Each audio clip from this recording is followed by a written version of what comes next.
সূরা বনী ইসরাঈল পড়েন, এমন কোন সৃষ্টি নাই আল্লাহ পাকের যে আল্লাহর তাসবিহ পাঠ করে না।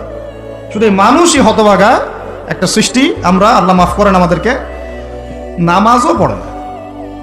কি করে না?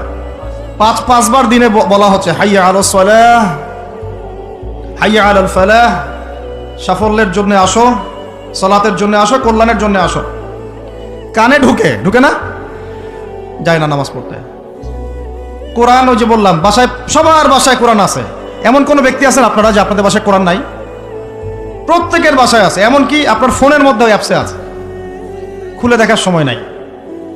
সময় কোথায়? মানে এত ব্যস্ত, সকাল থেকে রাত পর্যন্ত এতই ব্যস্ত মানুষ হতভাগা যে কোরআন খুলে দেখার সময় নাই।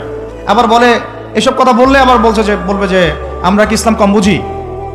আপনারাই ইসলাম বুঝেন, আমরা বুঝি না। আপনারাই মুসলমান, আমরা মুসলমান না, এইগুলা বলবে।